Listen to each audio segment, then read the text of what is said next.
오늘 역대하 6장 12절에서 25절 말씀을 가지고 적국 앞에 패하게 되므로 라는 제목으로 함께 말씀을 살펴보려고 합니다. 역대하의 말씀은 다윗의 아들 솔로몬이 왕이 되어서 남유다를 통치하는 이야기로 시작이 됩니다. 이 이스라엘 백성들의 역사, 특별히 왕들의 통치 역사를 기록한 역사서들의 관점을 잠깐 정리해보면 사무엘상하, 열왕기상하의 말씀은 남유다 왕국이 바벨론에게 공격당하고 점령당하고 그래서 나라가 망하고 포로로 끌려갔을 때 왜 여호와 하나님께 속해 있는 우리가 하나님의 백성들이 망했는가, 망할 수밖에 없었는가에 대한 대답으로서 이전의 역사들을 정리한 것이다 라고 말씀을 드렸었는데 기억이 나십니까? 그래서 사무엘상하, 열왕기상하의 역사서에서의 핵심은 하나님의 말씀, 율법이었습니다. 그래서 하나님께서 세우신 왕들이 하나님의 말씀, 율법을 얼마나 가까이 하고 사랑하고 존중하고 지켰는지, 얼마나 그 말씀을 중심으로 해서 백성들을 통치했었는지를 기준으로 해서 그런 왕들의 표본이 되었던 다윗과 여로보암, 그래서 이 왕이 다윗의 길로 행했는지 아니면 여로보암의 길로 행했는지로 그 많은 왕들의 통치 그리고 지나온 역사를 평가하는 역사서였습니다. 그러면 역대상하는 어떤 의도를 가진 역사서라고 했습니까? 역대상하? 하나님의 백성들이 포로 생활을 마치고 다시 예루살렘으로 돌아와서 하나님의 성전을 세우고 그 성전을 중심으로 공동체를 새롭게 세워가고 정비해가는 시기에 쓰여졌을 것으로 추정하기 때문에 이전에 지나왔던 왕들의 통치 역사를 다시 더듬어 보면서 하나님의 백성된 공동체에게 있어서 정말로 중요한 것들이 무엇이었었는지를 강조해서 정리한 역사서인 것입니다. 그래서 그 중요한 것들을 나라를 다시금 세워가고 정비해가고 있는 자신들의 삶과 앞으로 쓰여질 후손들의 역사에서는 정말로 놓치지 않으려고 했던 것이죠.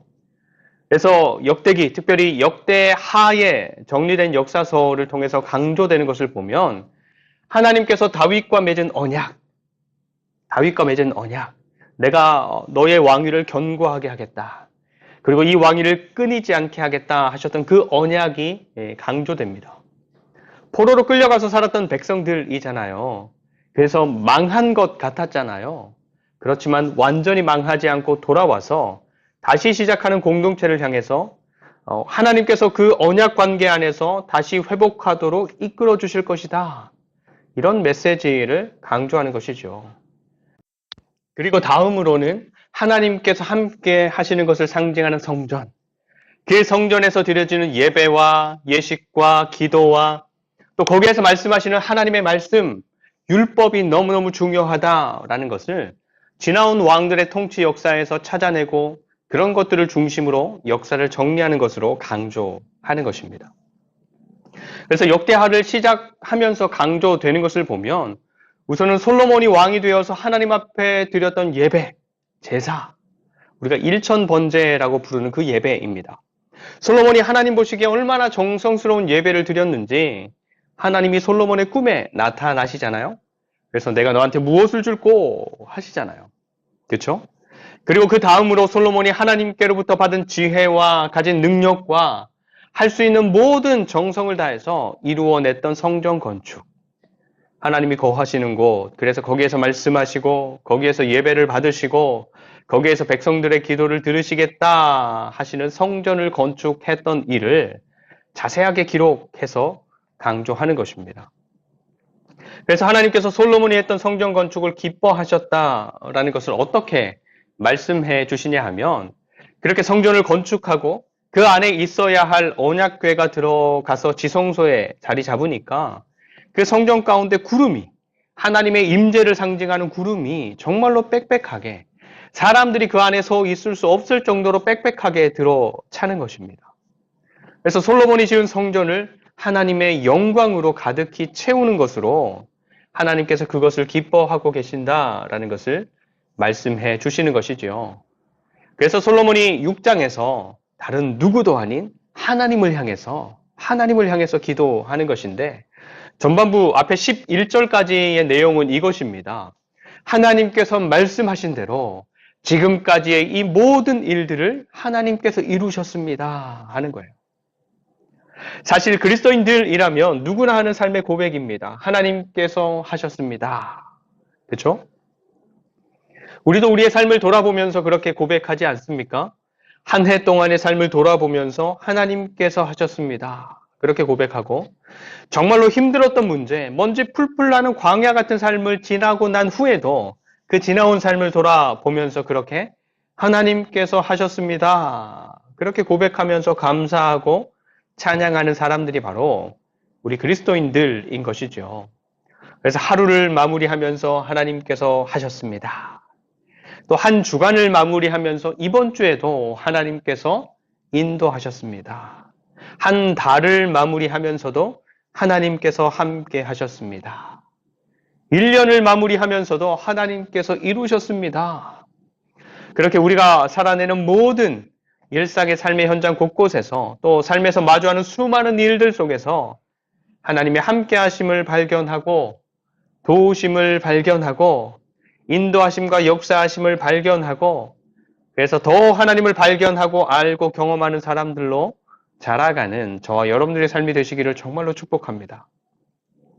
그렇게 자기가 준비하고 계획하고 동원하고 감독하고 온 열심을 내서 역사를 이루어 가면서도 하나님의 함께 하심과 도우심과 인도하시는 손길을 놓치지 않고 발견하고 감사하고 끝내는 고백하고 찬양하는 솔로몬이 그런 고백과 찬양 다음으로 하는 기도가 바로 오늘과 내일의 묵상 말씀 솔로몬의 기도입니다. 오늘 읽은 12절과 13절은 그 기도의 시작인데 한번 보겠습니다. 12절과 13절 솔로몬이 여호와의 제단 앞에서 이스라엘의 모든 회중과 마주서서 그의 손을 펴니라. 솔로몬이 일찍이 노스로 대를 만들었으니 길이가 5규빗이요 너비가 5규빗이요 높이가 3규빗이라. 뜰 가운데에 두었더니 그가 그 위에 서서 이스라엘의 모든 회중 앞에서 무릎을 꿇고 하늘을 향하여 손을 펴고 이르되. 기도하는 솔로몬의 행동을 기록한 말씀이지요. 하나님의 제단 앞에서 백성들 앞에 섭니다. 그리고 13절 뒷부분 롯으로 만든 단 위에 올라서서 온 백성들 앞에서 무릎을 꿇고 손을 들고 기도하는 것입니다. 여러분, 하나님을 향한 기도는 우리의 행동으로 제한되지 않습니다. 우리가 흔히 아이들에게 기도의 자세를 가르칠 때 눈을 감고 손을 모으고 무릎을 꿇고 우리는 그렇게 배웠죠. 그리고 아이들에게 기도의 자세를 가르친다면 아마 그렇게 배운 대로 가르치기도 할 것입니다. 근데 기도하는 우리의 모양은 사실 중요하지 않지요. 눈을 감을 수도 있지만 뜨고 할 수도 있습니다. 손을 모으고 할 수도 있지만 손을 자유롭게 두고서 할 수도 있습니다. 무릎을 꿇고 할 수도 있지만 책상 다리를 하거나 다리를 꼬고 할 수도 있습니다. 하나님을 향한 기도는 그런 모양에 좌우되지 않는다라는 것이죠. 그런데 그럼에도 불구하고 눈을 감고 손을 모으고 무릎을 꿇는 것은 조금이라도 더 하나님을 향한 우리의 마음, 우리의 의지를 담으려고 하는, 표현하려고 하는 행동인 것입니다. 그렇죠? 더 집중하기 위해서 눈을 감고 우리의 간절함을 담기 위해서 손을 모으고 무릎을 꿇고. 그렇죠? 솔로몬이 지금 온 이스라엘 백성들 앞에서 단 위에 올라서서 무릎을 꿇고 하늘을 향해 손을 펴고 기도하려는 것은 어떤 의미가 있는 것일까요? 살아계신 하나님을 살아계신 분으로 또 자신을 비롯한 온 백성들의 하나님으로 인정하는 것이죠. 여러분, 솔로몬이 왕이 되었다. 그냥 단순한 그 사실 하나만으로 솔로몬이 나중에 이렇게 가지게 되는 것 말고 그냥 아버지 다윗으로부터 왕위를 물려받은 것만으로 솔로몬이 가지게 된 것들이 얼마쯤 될까요? 땅이며 돈이며 보석이며 권력, 힘이며 인맥이며 우리로서는 상상할 수도 없는 어마어마한 것들을 다윗의 뒤를 이어 왕이 되었다. 이것만으로도 얻게 되었을 것입니다.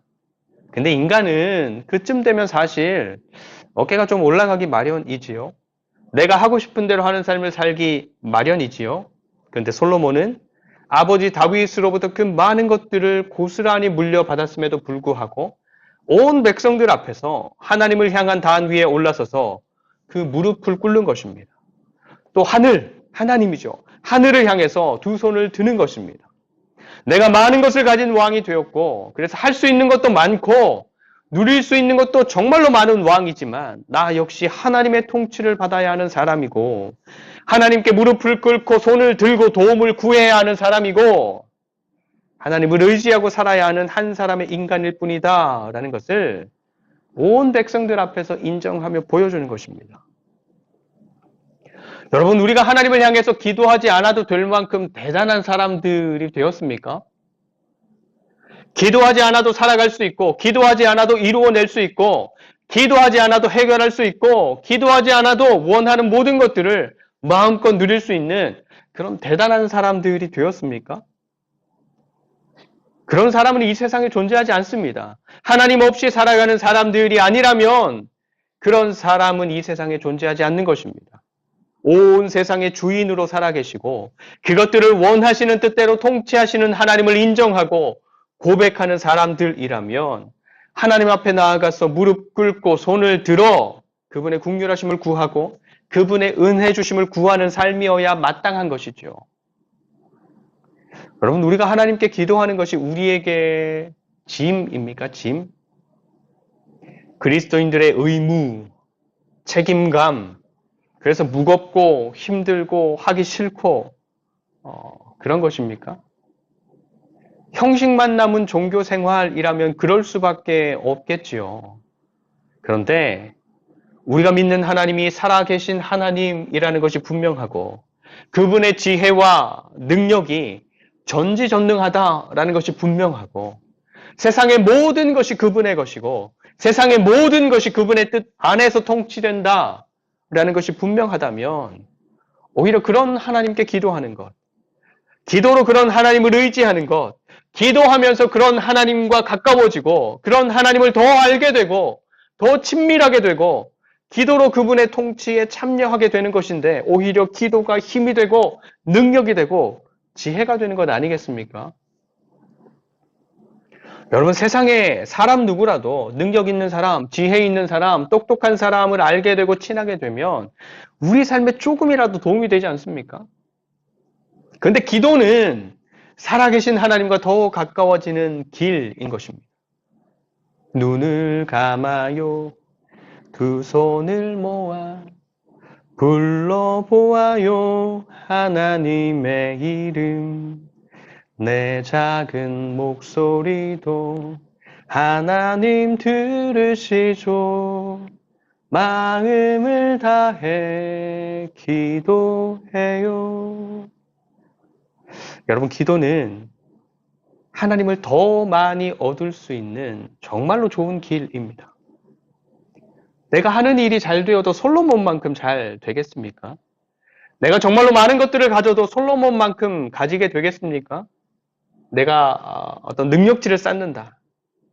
좋은 인맥들을 넓힌다 해도 솔로몬만큼 하겠습니까? 내가 세상의 많은 즐거움을 누려본다 한들 솔로몬만큼 누릴 수 있겠습니까? 근데 솔로몬도 하나님을 향해서 무릎을 꿇고 손을 들고 온 백성들 앞에서 나는 이런 사람이라고 이렇게 할 수밖에 없는 사람이라고 기도하는데 우리가 뭐라고 기도하지 않는 사람들로서 이 세상을 살아간단 말입니까? 그렇죠? 우리의 삶이 기도로 하나님을 인정하고 기도로 하나님을 의지하고 기도로 우리의 삶을 넓혀가고 기도로 하나님을 아는 지식에서도 자라가는 하나님을 정말로 사랑하고 신뢰하는 사람들의 삶을 늘 살아가게 되시기를 간절히 축원드립니다. 그럼 솔로몬이 하는 기도의 내용을 한번 볼까요? 먼저는 14절에서 17절까지의 말씀인데요. 솔로몬이 하나님을 향해서 기도하면서 하나님께서 하신 언약, 약속을 근거로 기도하는데 하나님께서 솔로몬 때 먼저 지키신 약속, 그래서 하나님은 약속을 지키시는 분이시다라는 것을 보여주신 것은 하나님께서 솔로몬으로 하여금 성전 건축을 시작하게 하시고 완성하게 하셨다라는 것입니다. 여러분, 세상의 일이라는 게 돈이 있다고 해서 다 할 수 있지 않지요. 돈이 있어도 시간이 안 될 수도 있고 자꾸만 다른 일들을 해야 하는 상황이 벌어지기도 하고, 돈은 있지만 건강이 따라주지 않아서 할 수 없는 일들도 많은 것입니다. 그것처럼 어떤 일을 계획하고 진행하고 완성하는 데는 여러 조건들이 잘 맞아서 하나의 일이 이루어지는 것이지요.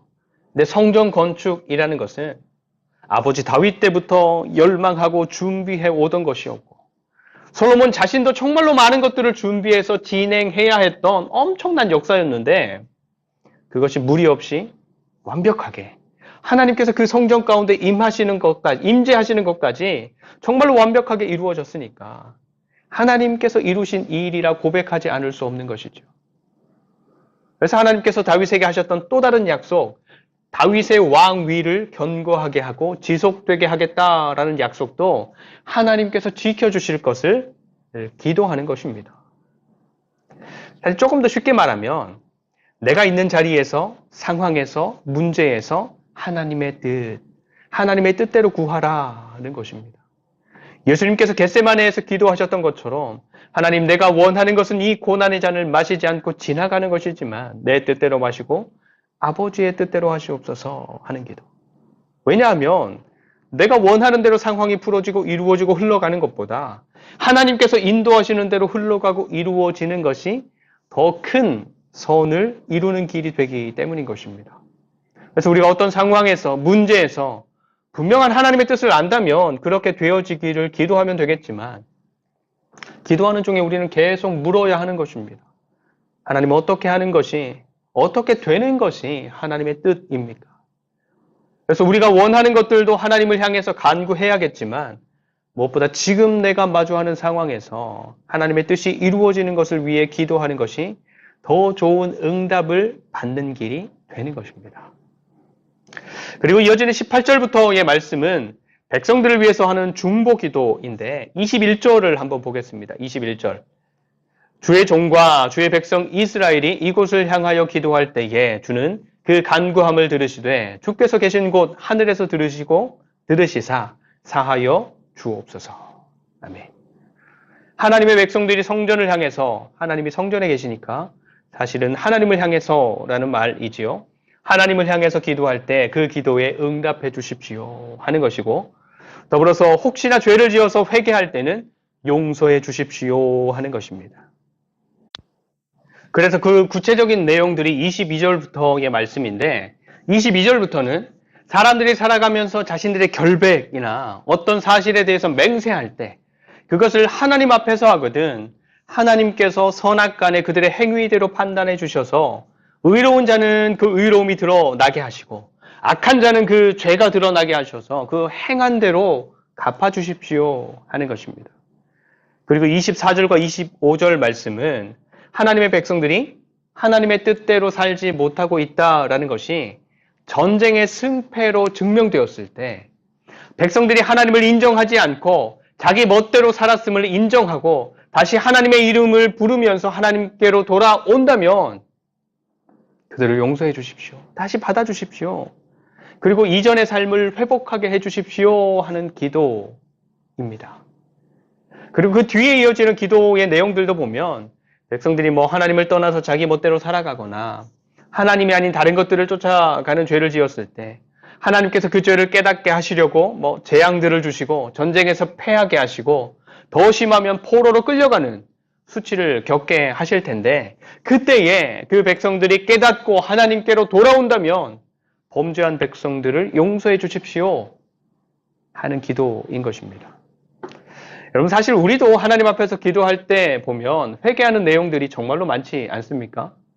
하나님 앞에서 돌아보면 이것도 잘못했고 저것도 잘못했고 이 말도 선을 넘었고 저 선택도 내 마음대로 했고 정말로 많은 죄들이 생각나고 그래서 우선은 회개하는 기도를 할 때가 너무너무 많은 그런 삶인 것입니다.